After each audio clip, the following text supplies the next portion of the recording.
The bullies shoved the black teenager into the mud as phones recorded everything.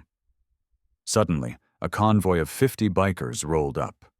The lead biker dismounted, stared at the teenager for a long moment, and made a decision that would change both their lives forever. Jamal's hands were shaking as he folded the leather jacket into his backpack. 3 months of work. Every stitch done by hand in his dad's garage after he fell asleep. The leather was cheap, bought from a thrift store and restored piece by piece. But it was his. His art teacher, Mrs. Lee, had given him an A+ that morning. She'd even taken a photo of it. For once, Jamal felt proud of something. The final bell screamed through Washington High's hallways, and students poured out like a flood. Jamal kept his head down, clutching his backpack tight against his chest as he shuffled toward the parking lot. His size made him an easy target. At 16, he carried 240 lb on a 5 and 7 frame, and kids didn't let him forget it. "Yo, look who's waddling out." Jamal's stomach dropped. He knew that voice. Ryan Thompson stood by the bike racks with his 2 shadows, Mike and Shane. Ryan was the kind of kid who peaked in high school and didn't know it yet. Varsity jacket, slicked hair, a smile that looked friendly until you saw his eyes. Jamal tried to walk past them. "Keep moving. Don't make eye contact." "Hey, I'm talking to you, Jameson." Ryan stepped into his path. "Heard you made something in art class. Let's see it." "It's nothing," Jamal mumbled, gripping his backpack straps. "Nothing." Mrs. Lee was showing it off all day, said it was exceptional work. Ryan made air quotes, mocking the teacher's voice. "Come on, fat boy, show us." A small crowd was forming. Phones came out. Jamal felt his face burning. "Just leave me alone, Ryan. Wrong thing to say." Ryan shoved him hard. Jamal stumbled backward, his backpack slipping off one shoulder. Mike grabbed it before Jamal could react and unzipped it. "Whoa, check this out." "Check." Mike pulled the jacket free and held it up. It was dark brown with copper stitching along the shoulders. Amateur work, sure, but detailed. Hours of effort in every seam. "Give it back," Jamal said, his voice cracking. Ryan snatched it from Mike and examined it with exaggerated interest.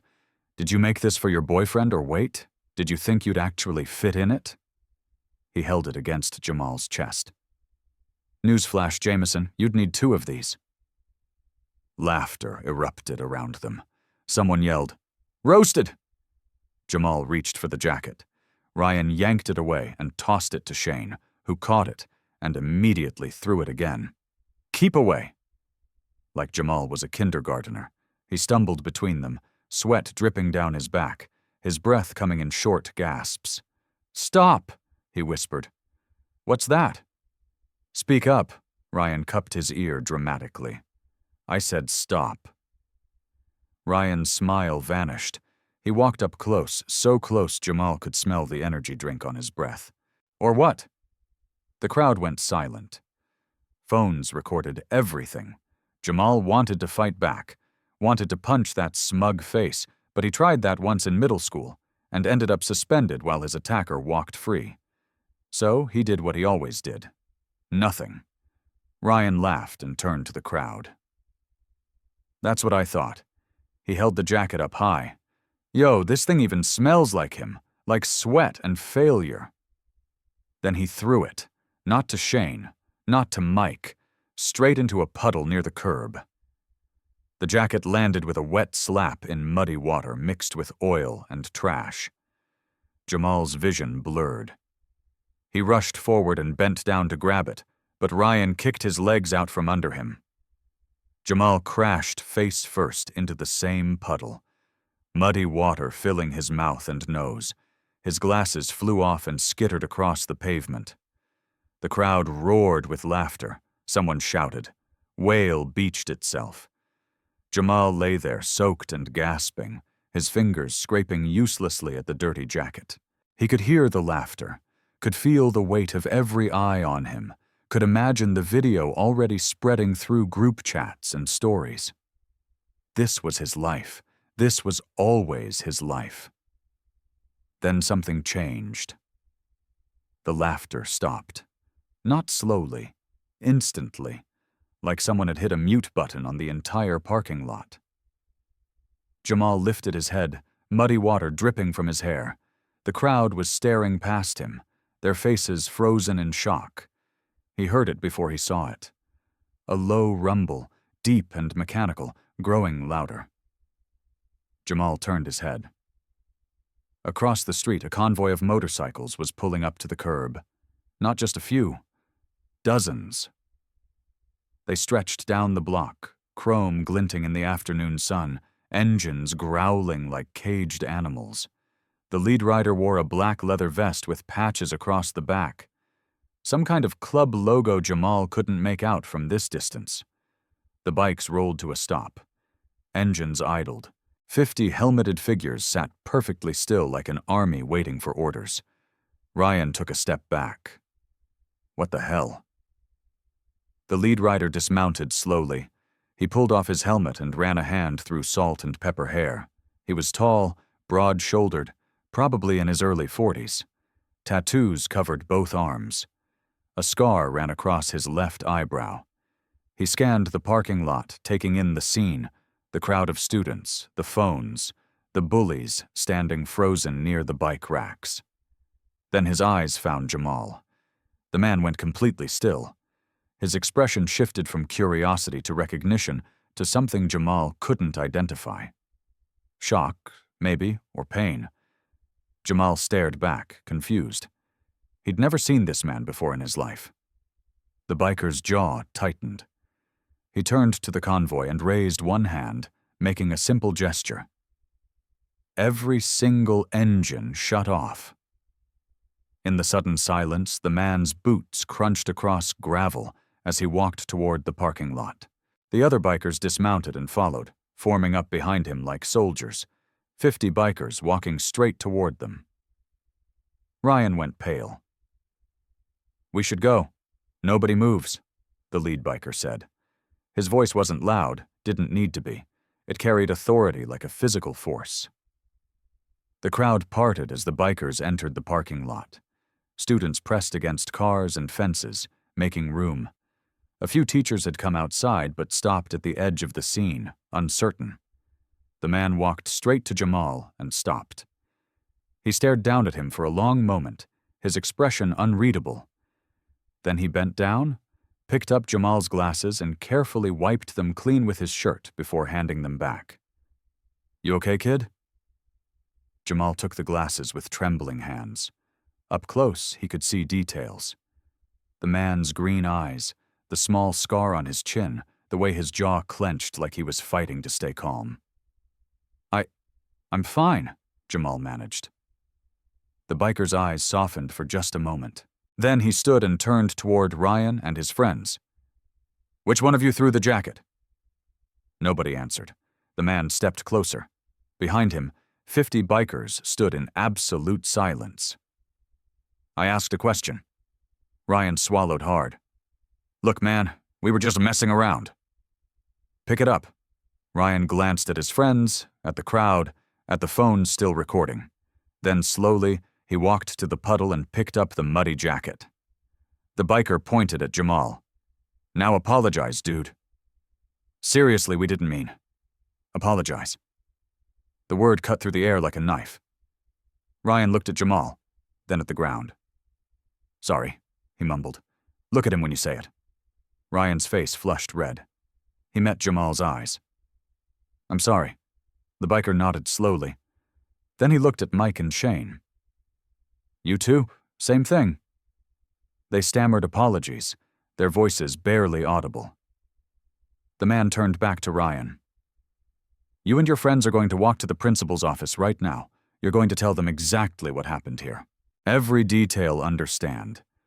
You can't make us." The biker leaned in close. "Son, I've spent the last 15 years working with at-risk youth and running community programs. I know every school administrator in this district, so yeah, I can make you now move." Ryan and his friends practically ran toward the school building.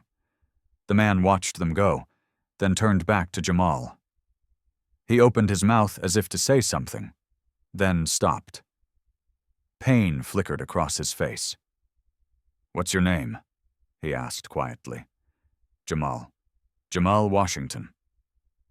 The biker closed his eyes briefly. When he opened them again, they were wet. "Jamal," he repeated like he was testing the sound of it. "I'm Marcus." He extended his hand. Jamal stared at it, confused and overwhelmed. Then slowly he reached out and shook it. Marcus's grip was firm, but gentle. He held on a moment longer than necessary, studying Jamal's face like he was memorizing it. "Come on," Marcus said finally, releasing his hand. "Let's get you cleaned up." Jamal didn't understand what was happening, didn't know why this stranger looked at him like that, didn't know why 50 bikers had just appeared out of nowhere to defend him. But for the first time in years, as he stood there covered in mud with a crowd of students watching in stunned silence, Jamal felt something he'd almost forgotten. He felt protected, and that terrified him almost as much as the bullying had. Marcus signaled to a black woman with short dreadlocks and a leather vest covered in patches. She nodded and spoke quietly into a radio clipped to her collar. Within seconds, the bikers began moving with military precision. They formed a wide semicircle around the parking lot entrance, blocking any exit. Their presence wasn't threatening exactly, but it was absolute. Nobody was leaving until this was finished. Jamal stood there dripping, his rescued jacket hanging limp in his hands. Students whispered behind their phones. A few teachers had gathered near the main doors, uncertain whether to intervene. Marcus turned to Jamal. "Stay here for a minute, okay?" Before Jamal could answer, Marcus strode toward the school building. His boots echoed on the pavement. 2 bikers flanked him automatically. The woman with dreadlocks and a massive white man with a beard down to his chest. Vice Principal Knox emerged from the main doors, his tie loose, and his expression somewhere between alarmed and irritated. He was a thin man who'd worked at Washington High for 20 years and handled most discipline issues with tired resignation. "Excuse me, you can't just..." Knox stopped mid-sentence when he saw Marcus's face. "Wait, Marcus Washington." Marcus stopped. "Hello, Tom. I'll be damned." Knox actually smiled. "How long has it been? 5 years? 6 since the toy drive?" "Right. Right." Knox glanced at the convoy of bikes, then back at Marcus. "This is quite the entrance. What's going on?" Marcus's expression hardened. 3 of your students just assaulted a kid in your parking lot, threw him in a puddle, destroyed his property. It's all on video." He gestured to the crowd of students still holding up their phones. Knox's smile vanished. "Which students?" "Ryan Thompson and 2 others." "They're in your office right now. I sent them there." "You sent them?" Knox caught himself. He looked past Marcus to where Jamal stood, muddy and shaking. His eyes widened slightly. "Is that Jamal Washington?" Marcus's jaw clenched. "Yeah." Something passed between the 2 men and understanding that Jamal couldn't hear from this distance. Knox exhaled slowly. "All right, let me handle this properly. But Marcus, you need to keep your people out here. I can't have." "We're not going anywhere until this is resolved," Marcus said quietly. "But we'll stay in the lot. You have my word." Knox studied him for a long moment, then nodded. "Fair enough. Give me 20 minutes." He disappeared back inside. Marcus returned to where Jamal stood, the woman with dreadlocks still beside him. "This is Tanya," Marcus said, gesturing to her. "She's been riding with us for 15 years, runs our community outreach programs." Tanya smiled warmly at Jamal. "Honey, let's get that jacket cleaned up before the mud sets in." She pulled a clean cloth from her vest pocket and gently took the jacket from Jamal's hands. Jamal watched as she worked on it with practiced efficiency, wiping away the worst of the mud. Other bikers had produced bottles of water and were helping, treating his amateur art project like it was something valuable. "You made this yourself?" Tanya asked. Jamal nodded. "It's beautiful work. These seams are hand-stitched. Yeah, it took me 3 months. I can tell this is quality craftsmanship." She held it up, examining it in the sunlight. "My sister used to do leather work. This reminds me of her early pieces." The big man with the beard crouched down beside them. "Name's Dave. You all right, kid?" "I guess," Jamal said. "That was brave what you did." Jamal blinked. "What?" "I didn't do anything. You got back up." Dave said simply after they knocked you down, you tried to get your jacket. Didn't run. Didn't beg. That takes guts. Jamal had never thought of it that way. He'd always seen himself as weak, pathetic, a punching bag. Marcus was watching him with that same strange expression, like he was seeing something painful and precious at the same time. "Why are you helping me?" Jamal asked suddenly. The question had been building in his chest since Marcus handed him his glasses. "You don't even know me." The parking lot went quiet. Even the bikers stopped what they were doing. Marcus knelt down so he was eye level with Jamal. Up close, Jamal could see the weathered lines on his face, the gray threading through his beard, the old scar tissue on his knuckles. "I know you better than you think," Marcus said softly. "What does that mean?" Marcus looked like he was about to answer, then stopped himself. "It means nobody deserves to be treated like that. And it means I should have been here sooner." "Jamal here for what?" Marcus stood abruptly, breaking eye contact. "Let's just focus on getting you home safe." "Okay."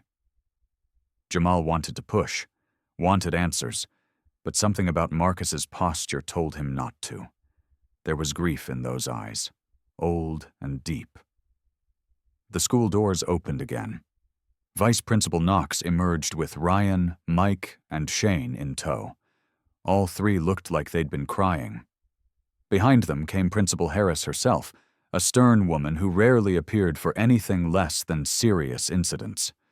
She walked straight to Marcus. "Mr. Washington, Mr. Knox filled me in. Thank you for your intervention, though I wish you'd called us first. With respect, Principal Harris, I did what needed doing." She studied the convoy of bikers, then Jamal, standing muddy and small in the middle of them. "Ryan and his friends have been suspended, pending a full investigation. Their parents are being called. And Jamal, I want you to know that what happened here is unacceptable. We'll be taking this very seriously." Jamal nodded numbly. Harris turned back to Marcus. "I understand your group does community work. Perhaps we should talk about a more formal partnership, anti-bullying programs, mentorship." "We'd be happy to discuss it," Marcus said. "But right now, I need to get Jamal home." Harris hesitated, then nodded. "Of course, Jamal. Take tomorrow off if you need it. We'll talk next week." Marcus put a hand on Jamal's shoulder, gentle, almost hesitant. "Come on, let's get you out of here." As they walked toward the bikes, Jamal heard whispers following them, but they weren't mocking anymore. They were awed. "Who are those guys? Did you see Ryan's face? That kid's lucky they showed up." Jamal climbed onto the back of Marcus's Harley, his clean jacket folded carefully in his lap. Marcus handed him a helmet. "Ever been on a bike before? No. Hold on to me. Don't lean into turns. Just follow my body. You'll be fine." Marcus started the engine. The sound was deafening and thrilling at the same time. Behind them, 49 other engines roared to life, and then they rode. The convoy moved through town like a thunderstorm on wheels. Jamal clung to Marcus's vest, feeling the vibration of the engine through his entire body. Everywhere they passed, people stopped to stare. Cars pulled over, pedestrians pointed and took pictures. Jamal had spent 16 years being invisible. Now surrounded by 50 motorcycles, he was the most visible person in town. They rumbled down Main Street, past the comic shop where Jamal bought his art supplies, past the library where he spent most lunch periods hiding, past the fast food place where Ryan and his friends hung out. Jamal wondered if anyone he knew was watching, wondered what they'd think seeing him on the back of that bike. Part of him felt powerful, protected. Another part felt like a fraud.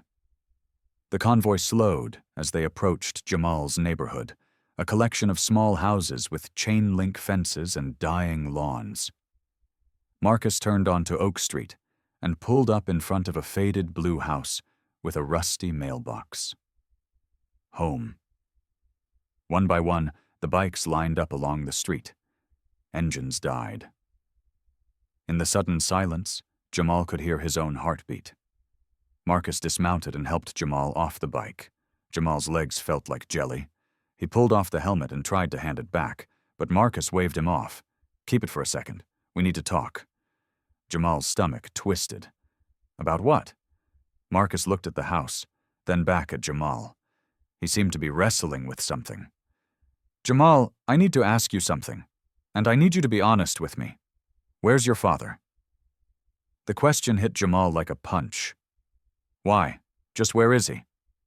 "I don't know. He left when I was 8. Jamal's voice came out harder than he intended. "Why do you care?" Marcus closed his eyes briefly. When he opened them, they were wet again. "What's your mom's name?" "Lisa. Lisa Washington." Jamal stepped back. "What's going on? Why are you asking me this?" Marcus reached into his vest pocket and pulled out a worn leather wallet. His hands were shaking as he opened it and removed a small photograph. He stared at it for a long moment, then held it out to Jamal. "Do you recognize anyone in this picture?" Jamal took it carefully. The photo was old and faded, but he could make out 2 people. A young woman with dark hair holding a baby. She was smiling at the camera and she looked happy. Really happy. Jamal's breath caught. That's my mom." "Yeah," Marcus whispered, "and that baby is you." The world tilted. Jamal looked up at Marcus, really looked at him for the first time.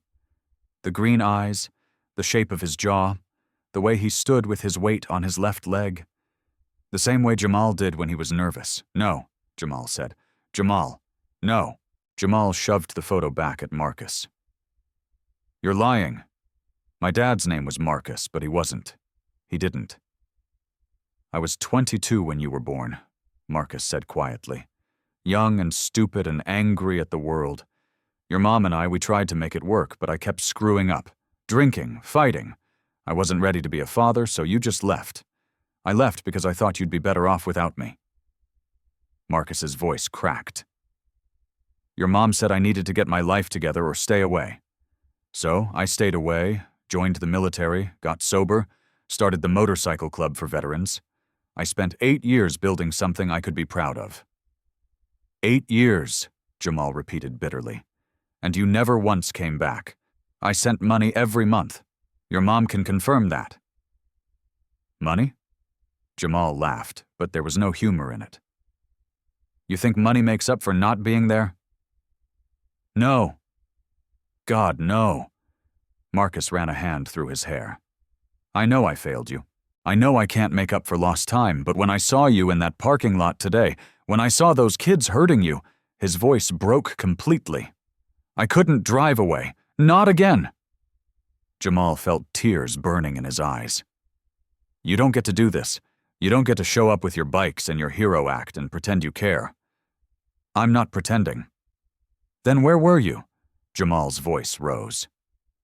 "Where were you when Ryan started calling me names in 6th grade? Where were you when I ate lunch alone every single day for 3 years? Where were you when Mom worked double shifts just to keep the lights on?"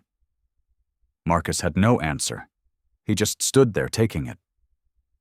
Tanya approached carefully. "Marcus, maybe we should." "No." Marcus held up a hand. "He deserves to be angry. He deserves worse than angry. I don't want your guilt. Jamal shouted. "I wanted a father." The street was silent. All 49 bikers stood frozen, witnessing the confrontation. Marcus's shoulders sagged. "You're right. I can't fix the past. But I'm here now and I'm not running anymore. If you'll let me, I want to be part of your life, not as some hero, just ask." "As is me." Jamal wiped his eyes angrily. "Why should I believe you? Because I'm not asking for forgiveness. I'm asking for a chance." Marcus pulled a business card from his wallet and held it out. "That's my number, my address, the clubhouse. You can call me anytime, day or night, or you can tear it up and tell me to get lost. Either way, the choice is yours." Jamal stared at the card. His hands shook as he took it. The front door of the house opened. Lisa Washington stepped onto the porch, her work uniform still on, her face pale with shock. "Marcus," she whispered. Marcus turned to face her. "Hey, Lisa." She looked at Jamal, then at the convoy of motorcycles, then back at Marcus. "What the hell is going on?" "He saved me," Jamal said quietly. "At school, some guys where he couldn't finish." Lisa's expression shifted from shock to understanding to fury. She marched down the porch steps straight toward Marcus. "You," she said, her voice shaking. "You have no right to come back here after. I know you left us. I know he needed you." She was crying now. He needed his father, and you were gone. Marcus didn't defend himself, didn't make excuses. He just stood there and took it. Finally, Lisa's anger seemed to drain away. She looked at Jamal, mud-stained and exhausted, then at Marcus with his escort of bikers. "Come inside," she said quietly. "Both of you, we need to talk properly." Marcus glanced at his convoy. Tanya nodded and made a signal. The bikers began mounting their bikes, preparing to leave. "Wait," Jamal said suddenly. Everyone stopped. Jamal looked at Marcus. "I'm not ready to forgive you. I might never be, I understand." But Jamal swallowed hard. "But thank you for today for standing up for me." Marcus's face crumpled with emotion. "Anytime, kid. Anytime." As the convoy rolled away, Jamal stood in his front yard with the business card in his hand and his estranged father on his doorstep. Everything had changed in 3 hours, and he had no idea what came next. The living room felt smaller with Marcus in it. He sat on the edge of the old couch, looking out of place among the second-hand furniture and worn carpet. Lisa paced by the window while Jamal stood in the doorway, still holding his muddy jacket. "I'll make coffee," Lisa said abruptly, disappearing into the kitchen. Jamal and Marcus sat in awkward silence. The house creaked around them. Through the thin walls, Jamal could hear Mrs. Jenkins's TV next door playing a game show. Marcus's eyes drifted around the room, taking in details. Photos of Jamal at various ages covered one wall. School pictures, a few from birthday parties, one of him holding a trophy from middle school art club. Marcus studied each one like he was trying to memorize them. "You've gotten so big," Marcus said quietly. Jamal almost laughed. "Yeah, that's kind of the problem. That's not what I meant. I know what you meant." Jamal sat down in the armchair across from him. "But it's what everyone else means when they say it." Marcus leaned forward, elbows on his knees. "Those kids today. How long has that been going on? Does it matter?" "Yes." Jamal shrugged. "Since forever. Ryan and his friends have been on me since sophomore year. Before that, it was other kids. Different names, same thing. Did you tell anyone?" "Sure. Teachers give you the bullying is bad speech and nothing changes. Mom works 2 jobs. I didn't want to add to her stress." Jamal looked down at his hands. "Mostly I just tried to stay invisible. That's a lonely way to live. Like you'd know." The words came out sharper than Jamal intended, but Marcus didn't flinch. "You're right. I don't know. I wasn't here." Lisa returned with 3 mugs of coffee. She handed one to Marcus without looking at him. then gave one to Jamal before sitting in the other armchair. So she said, "You're back. I'm back." "For how long? A day? A week? Until the guilt wears off?" "Lisa, no." She cut him off. "You don't get to scare me. You disappeared for 8 years, Marcus. 8 years. And now you show up because you happen to see Jamal getting bullied. What if you hadn't been there? Would you still be gone?" Marcus set his coffee down untouched. "I've been trying to work up the courage to come back for 2 years. I drove past this house a dozen times, always talked myself out of stopping." "Why?" Jamal asked. "Because I was ashamed.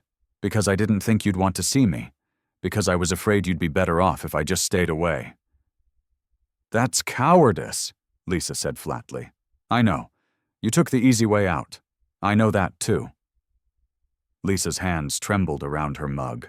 "Do you have any idea what it was like raising him alone, watching him come home with bruises and pretending everything was fine? Working overnight shifts and missing his school events because I couldn't afford to take time off. I sent money.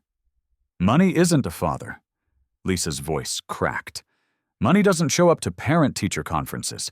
Money doesn't help with homework or scare off bullies or teach him how to shave or tell him he's worth something."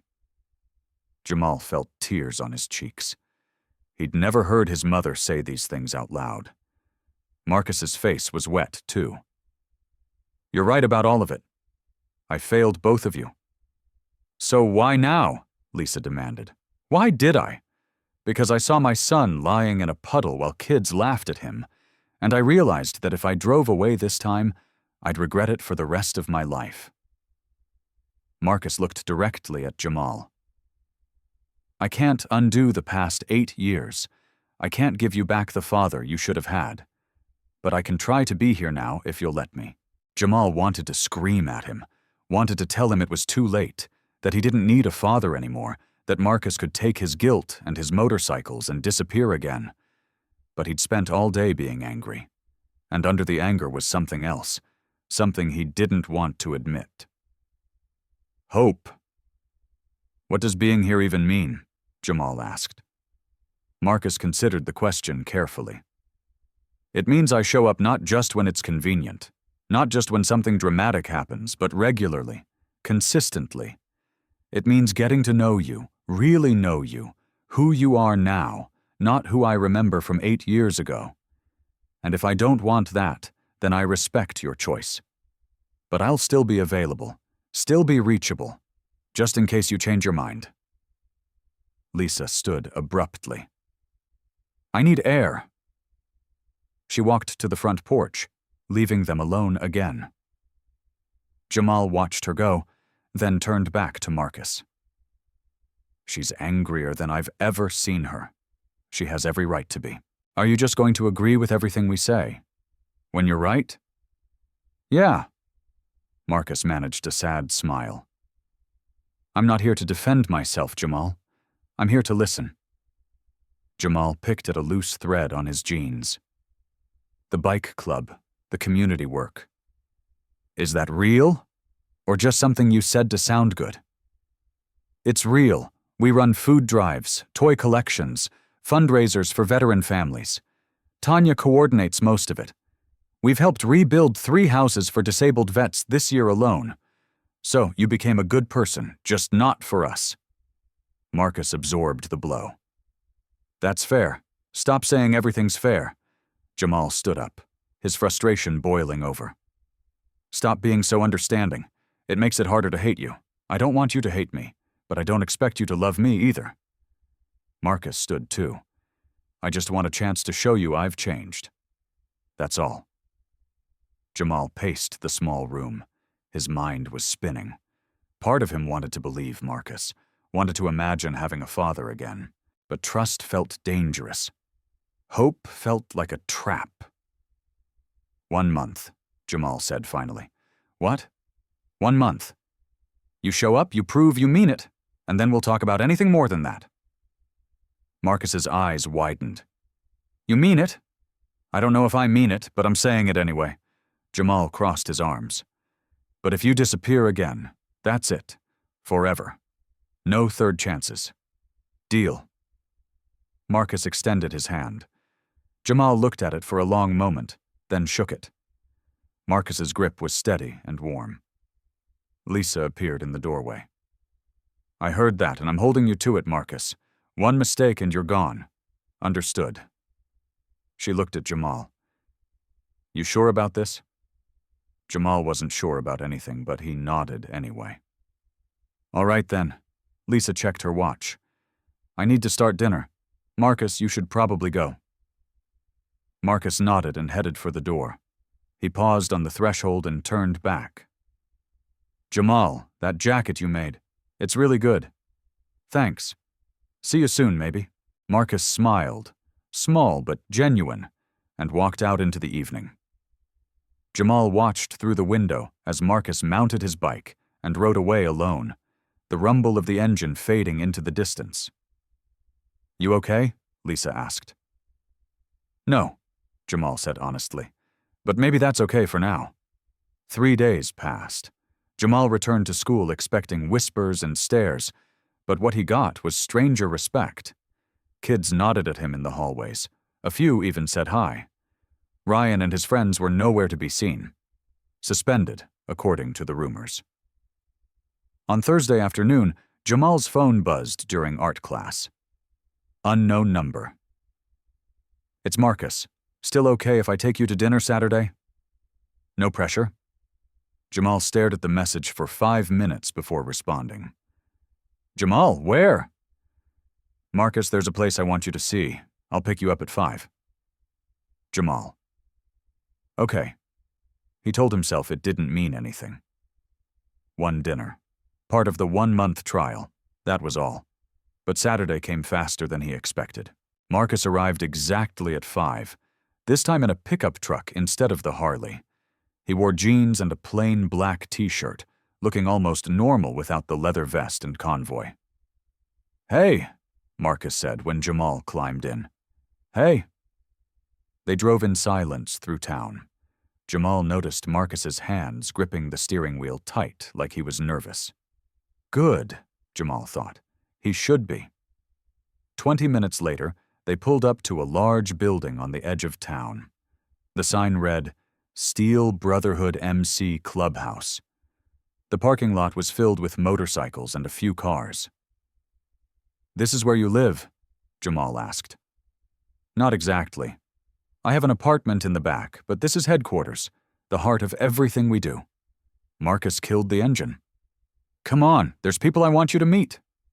Inside, the clubhouse was nothing like Jamal expected. It wasn't dark or dingy. It was clean and well lit with wooden tables, a full kitchen, and walls covered in photos. Veterans in uniform, community events, kids at Christmas toy drives. A dozen bikers were scattered around the room. Tanya waved from the kitchen. Dave sat at a table playing cards with 2 other men. Everybody, this is my son, Jamal, Marcus announced. The words hung in the air. My son, Marcus said it like he'd been saying it for years. The room erupted in greetings. Bikers stood to shake Jamal's hand, clapping him on the shoulder, introducing themselves. Their names blurred together. Tommy, Carlos, Jesse, Marie, Diane. We've been waiting to meet you properly, Tanya said, pulling Jamal into a hug. Marcus has told us so much about you. Jamal glanced at Marcus, confused. He has for the last 2 years. Yeah. Wouldn't shut up about it once he finally admitted he had a kid. She winked. Come on, dinner's almost ready. They gathered around a long table covered in food, burgers, fries, coleslaw, and what looked like homemade pie. Jamal found himself sitting between Marcus and Dave, surrounded by laughter and conversation. So, you made that leather jacket yourself? Marie asked. She was a woman in her 50s with silver hair and kind eyes. Yeah, for art class? Marcus showed us pictures. Impressive work for a first project. Jamal blinked. You showed them pictures? Marcus looked embarrassed. I might have asked Principal Harris to email me some photos from your art teacher. Hope that's okay. It should have felt invasive. Instead, it felt like someone actually cared about what he did. "You should see the workshop," Dave said. "We've got leather tools, sewing machines, all kinds of equipment. Tanya makes custom vests for the club." "You could use it any time," Tanya offered. "If you wanted to make another jacket or try something new." Jamal looked around the table. These people, these strangers were treating him like family, like he belonged. "Why are you all being so nice to me?" The question came out before Jamal could stop it. The table went quiet. Marcus sat down his burger. "Because you're Marcus's kid," Dave said simply, "and because we know what it's like to feel alone. Most of us here are veterans. We've all been through rough times. This club, this family, we built it for people who need it. Plus, anyone who stands up to bullies the way you tried to has our respect," Tanya added. "I didn't stand up to them," Jamal muttered. "I just got pushed into a puddle." "You went back for your jacket," Marcus said quietly. "You didn't run.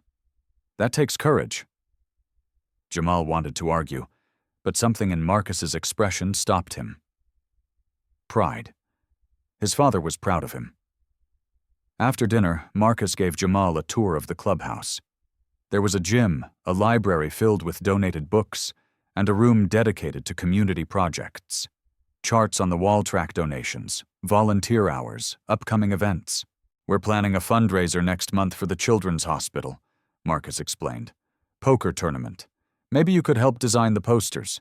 I saw some of your artwork in those photos. You've got talent." "Maybe," Jamal said. They ended up in the workshop Tanya had mentioned. It was a large room filled with tools, leather hides, and half-finished projects. Jamal ran his fingers over an industrial sewing machine. "This is amazing. It's yours to use whenever you want. I can teach you some techniques if you're interested. I learned leather work in the military." Jamal looked at Marcus. "You do that?" "Of course, if you want." For the first time, Jamal saw a future that didn't involve avoiding his father. He saw Saturday afternoons in this workshop. Conversations, learning, maybe even forgiveness eventually. "Okay," Jamal said. "I'd like that." Marcus's face lit up. "Yeah, don't make it weird." Marcus laughed. A real, genuine laugh. No promises. As they drove home later that night, Jamal felt something shift inside him. The anger was still there. The hurt hadn't vanished, but underneath it all was something new. Possibility. When they pulled up to Jamal's house, Marcus turned to him. "Thank you for coming tonight, for giving me a chance. It's only been 3 days. You've got 27 more to go." "I know. I'll be here for all of them." Marcus paused. "And after, if you'll have me." Jamal got out of the truck, then leaned back in through the window. "Marcus." "Yeah, the workshop. Can I really come by whenever, anytime, day or night? I'll give you the door code?" Jamal nodded and headed inside. Through the window, he watched Marcus sit in the truck for a long moment before driving away. Lisa was waiting in the living room. "How was it?" "Weird," Jamal admitted. "But good weird." She studied his face, then smiled softly. "Good." That night, Jamal lay in bed staring at the business card Marcus had given him. He pulled out his phone and saved the number under a new contact. Not Marcus, not Dad, but not unknown either. He typed Marcus W. It was a start. 2 weeks into the trial period, Marcus showed up every Saturday like clockwork. They worked in the workshop together. Marcus teaching Jamal advanced stitching techniques, while sharing stories about his time in the military. Jamal found himself laughing at Marcus's jokes, found himself looking forward to Saturdays. It felt dangerous, like trusting something fragile. Then Tuesday happened. Jamal was at his locker between classes when his phone rang. His mom never called during school hours. "Mom, where's Marcus?" Her voice was shaking. "I don't know what. He was supposed to pick me up from work an hour ago. We had an appointment at the bank for the mortgage. Jamal, if we don't make this payment by 5 today, we could lose the house. Jamal's blood went cold. What? Marcus offered to help. Said he'd drive me and co-sign if we needed it. I didn't want to accept, but we're 3 months behind. And her voice cracked.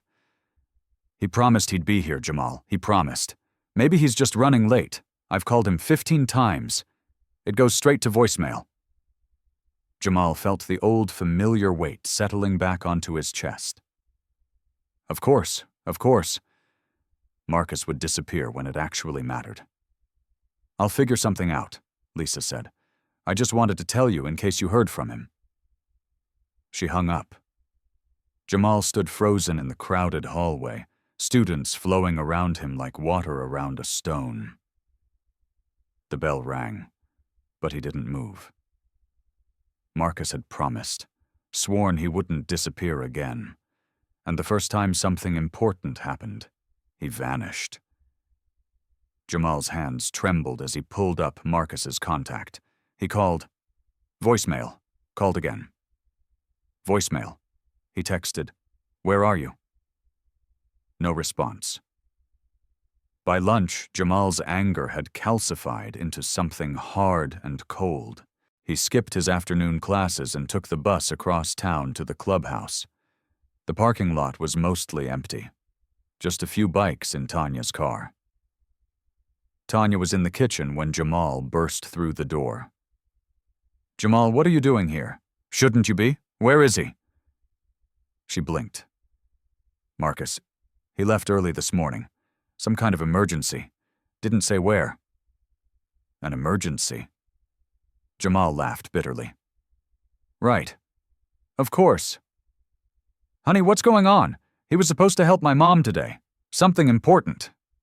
And he just disappeared. Jamal's voice rose just like before. Just like he always does. Tanya's expression shifted from confusion to concern. Marcus wouldn't just bail. Something must have happened. Yeah. He remembered who he really is. Jamal turned to leave. Jamal, wait. But he was already gone. He walked home, a 3-mile trek through town. Each step fed his anger. How could he have been so stupid, so naive? Marcus had been playing dress-up as a good father, but when it actually mattered, he'd vanished like smoke. Jamal reached his house to find his mother sitting on the porch steps, crying. Mom. She looked up, mascara streaking her face. The bank extended the deadline. 1 week, but Jamal, I don't know how we're going to. She shook her head. I'm so sorry. I shouldn't have trusted him. Jamal sat beside her and put his arm around her shoulders. They sat in silence as the sun dropped lower in the sky.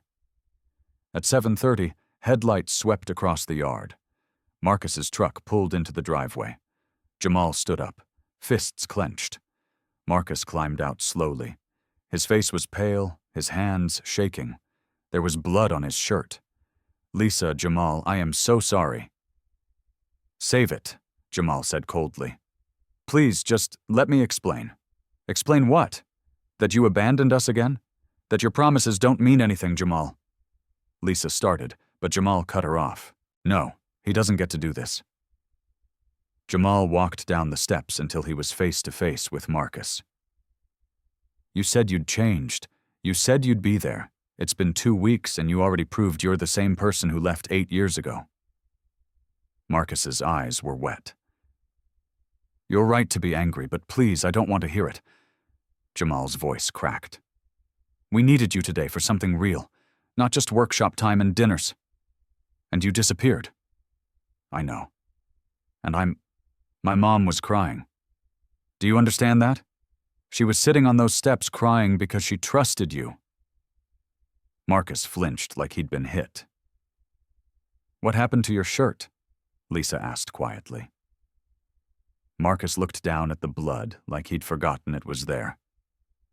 Dave had a heart attack this morning. Collapsed at the clubhouse. I rode with him in the ambulance. My phone died at the hospital and I didn't have a charger, and his voice broke. I lost track of time. I'm so sorry. The anger drained out of Jamal like someone had pulled a plug. Is he okay? Lisa whispered. He's stable. They got him into surgery. It was close. Marcus wiped his eyes. But that's not an excuse. I should have found a way to call. Should have. Is that why you have blood on you? Jamal asked. I did CPR until the paramedics arrived. Broke 2 of his ribs. Marcus's hands were still shaking. I thought I was going to lose him. Jamal remembered Dave at the clubhouse laughing and playing cards. Dave, who'd called him brave. Why didn't you tell us right away? Lisa asked. Because Jamal's right. I made a promise and I broke it. The reason doesn't change that. Marcus looked at Jamal. I failed you again. Jamal stood there, torn between anger and understanding. Marcus had a good reason, but Jamal's trust was already so fragile, so carefully rationed. I don't know if I can do this, Jamal said finally. I understand. Every time I start to trust you, something happens, and I'm always waiting for the other shoe to drop. Marcus nodded slowly. I get it, and if you want me gone, I'll go. But Jamal, I need you to know something. He stepped closer. Dave is my best friend. He's been with me since the beginning. And when he was lying there not breathing. You know what I thought about? Jamal shook his head. I thought about you. About missing our time together. About losing my chance to be your father. Marcus's voice was raw. That's how much you matter to me now. Jamal felt tears burning in his eyes. But you still broke your promise. I did. And I'll have to live with that. Marcus pulled something from his pocket. A phone charger. I bought this at the hospital gift shop for next time, so I'll never have an excuse again.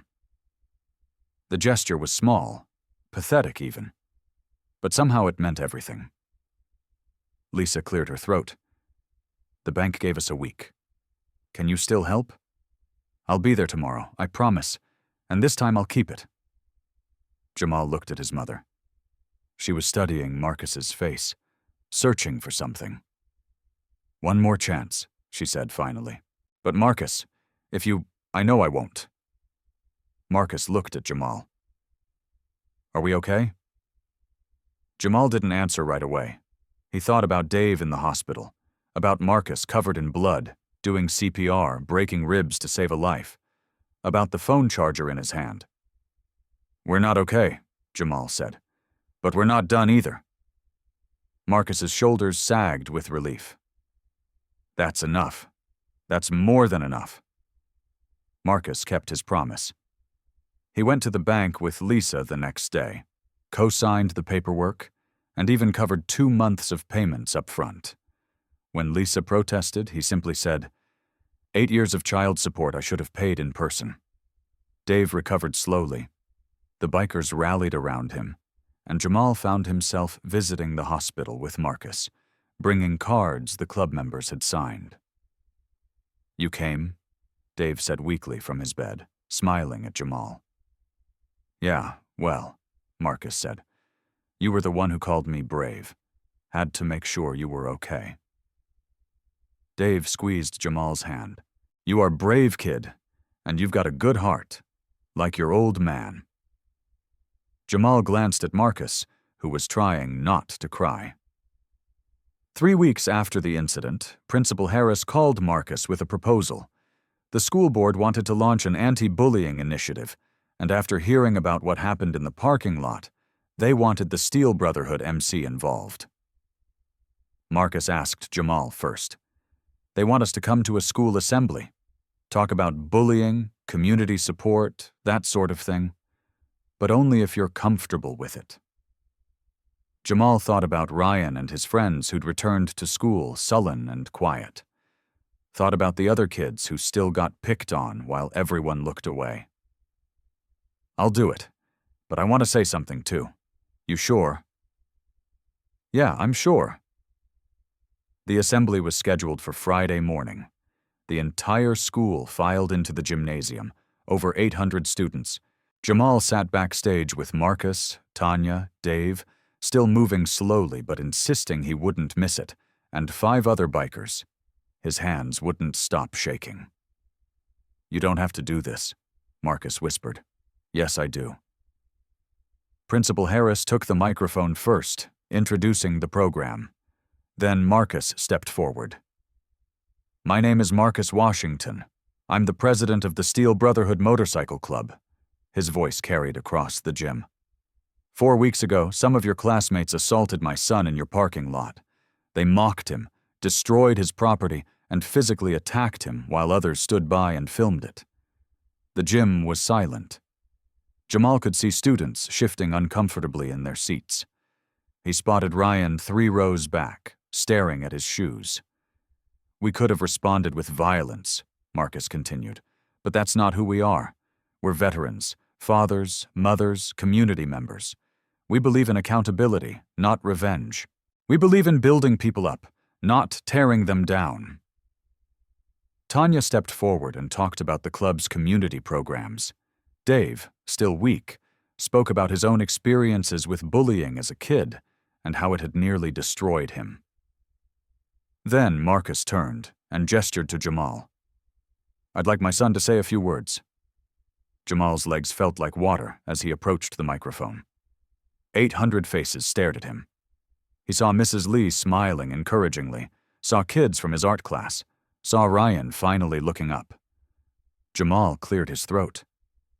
"For weeks ago, I was lying in that puddle thinking my life would never get better, that I'd always be the fat kid everyone laughed at." His voice cracked, but he pushed through. "I'm not going to stand here and say everything's perfect now. I still get anxious. Still hear those voices in my head sometimes. But something changed that day." He looked at Marcus. "Someone showed up. Someone saw me and decided I mattered. And because of that, I started to believe maybe I do matter." He turned back to the crowd. "Here's the thing about bullying. It works because we all participate, the people who do it. Yeah, but also the people who watch and do nothing, the people who share the videos, the people who laugh because they're relieved it's not them." Jamal saw students looking down, avoiding his gaze. "I'm not asking you to be heroes. I'm just asking you to stop being part of the problem. Don't laugh. Don't share the videos. And if you see someone getting hurt, say something. Do something because that person is someone's kid, someone's friend, someone who matters." He stepped back from the microphone. For a moment, nothing happened. Then someone started clapping. Mrs. Lee, then another teacher, then students. Within seconds, the entire gymnasium was applauding.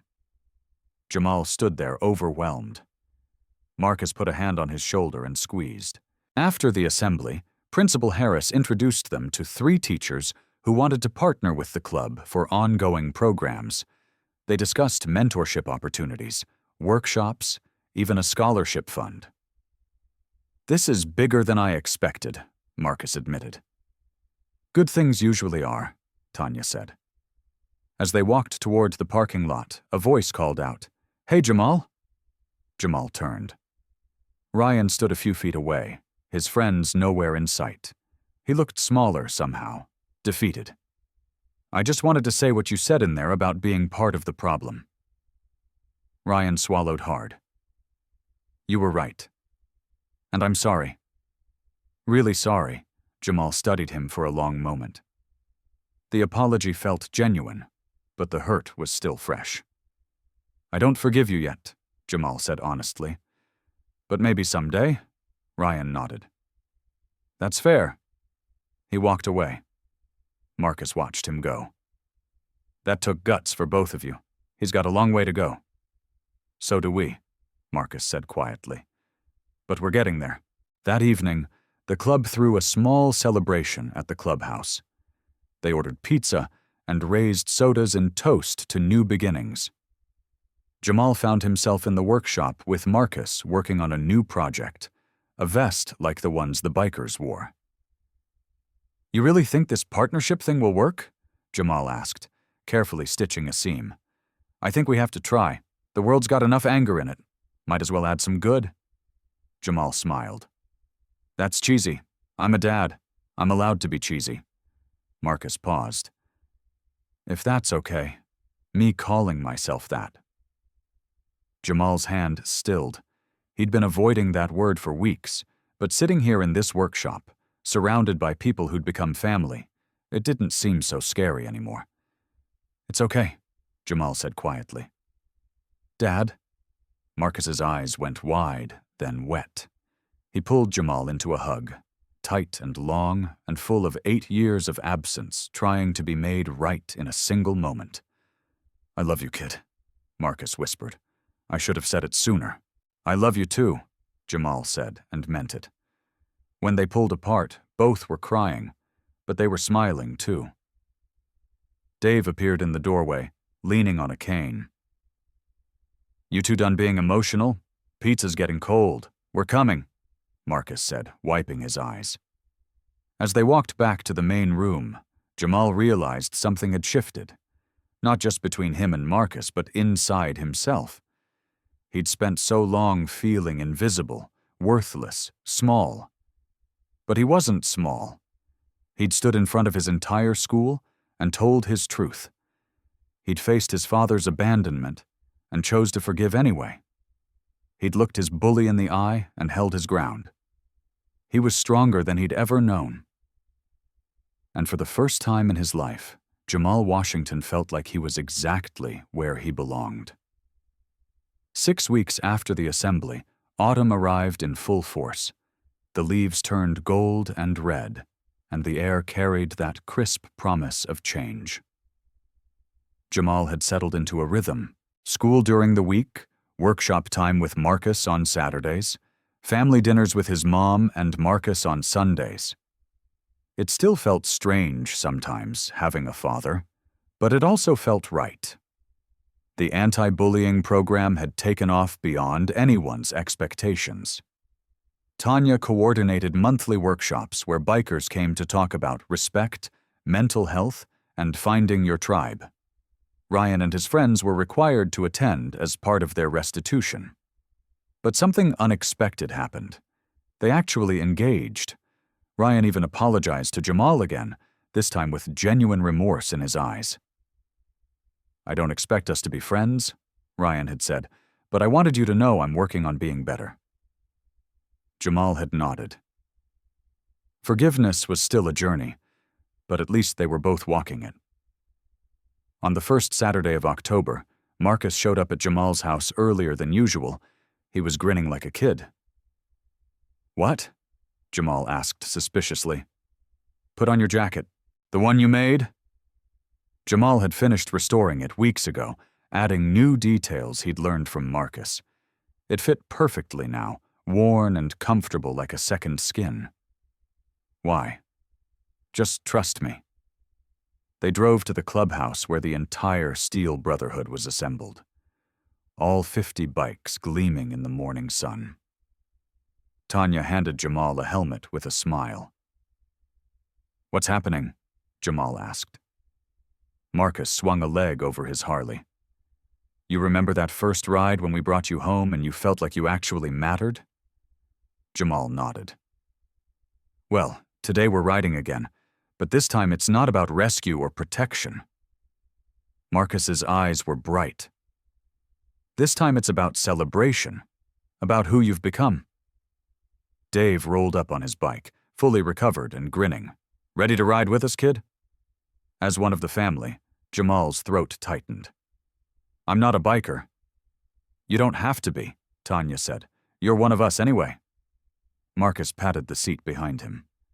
Come on, I want to show you something. Jamal climbed on, and the convoy fired up with a roar that shook the ground. They pulled out onto the highway, the morning sun warm on their backs. This time Jamal wasn't clutching Marcus in fear. He sat tall, watching the world blur past, feeling the power of 50 bikes moving as one. People waved from their cars. A little kid in a passing truck pumped his fist excitedly. They rode for an hour before Marcus signaled, and pulled off onto a scenic overlook. Below them, the valley spread out in autumn glory, a patchwork of colors and light. The convoy parked and everyone dismounted. Marcus walked to the edge of the overlook with Jamal beside him. "When I left 8 years ago," Marcus said quietly, "I thought I was too broken to be anyone's father. I'd lost myself in anger and alcohol, and didn't think I deserved a second chance." "What changed?" Jamal asked. "The military straightened me out, gave me structure." "But it was Dave who saved me." Marcus glanced back at his friend. "After I got out, I was still lost. He convinced me to start the club, said, 'Everyone needs a tribe, people who see you at your worst and choose to stay anyway.'" Dave nodded from where he leaned against his bike. "For years I've had this family, this brotherhood, and it was good, but there was always a hole." Marcus turned to Jamal. "You were that hole, the son I walked away from, the biggest regret of my life." Jamal felt tears pricking his eyes. "When I saw you in that parking lot, I realized I'd been given the rarest thing in the world, a second chance, and I almost drove away, almost let fear win again." Marcus's voice cracked. "But you gave me something I didn't deserve. You let me try to be your father." "You are my father," Jamal said simply. Marcus pulled him into a hug. Over his shoulder, Jamal could see the other bikers watching, this chosen family that had welcomed him without hesitation. "I'm proud of you," Marcus whispered. "Not just for standing up at that assembly or forgiving me, but for being you, for being kind in a world that's been cruel to you, for having the courage to hope again." They stood like that for a long moment, father and son, while the wind carried the distant sounds of the highway. Finally, Dave called out, "You two going to hug all day, or are we riding?" Marcus laughed and wiped his eyes. They walked back to the bikes together, but before mounting, Marcus reached into his vest and pulled out a patch, the Steel Brotherhood logo with the words, "Honorary Member," stitched below it. "This is yours," Marcus said. "If you want it," Jamal took the patch with trembling hands. It was heavy, embroidered with care, representing years of brotherhood and service. "Can I put it on my jacket? That's exactly where it belongs." Tanya produced a needle and thread from her vest. Of course she did. And right there on the overlook, she helped Jamal stitch the patch onto his handmade leather jacket. The other bikers gathered around, watching the ritual with quiet reverence. When it was done, Jamal stood wearing his jacket with pride, not just for the craftsmanship but for what it represented: survival, growth, family. "Looking good, kid," Dave said. Marcus mounted his Harley and held out his hand. Jamal took it, climbing on behind him one more time. "Where to now?" Jamal asked. Marcus started the engine. "Forward. Always forward." The convoy rolled out 50 bikes, strong, with Jamal among them as they merged onto the highway heading toward the sunset. Jamal thought about how much had changed in 6 weeks. He'd started as the invisible fat kid who ate lunch alone and got shoved in puddles. Now he was part of something bigger than himself. He had a father who showed up, a community that saw his worth, a voice that people listened to. The road stretched ahead, full of promise and possibility. Jamal didn't know what the future held. There would still be hard days. Old wounds didn't heal overnight, and the world could still be cruel. But he wasn't facing it alone anymore. He had his father beside him. He had his tribe behind him. And he had himself stronger, braver, and more whole than he'd ever imagined possible. As the engines roared and the convoy disappeared into the golden afternoon, Jamal smiled. This wasn't an ending. It was the beginning of everything.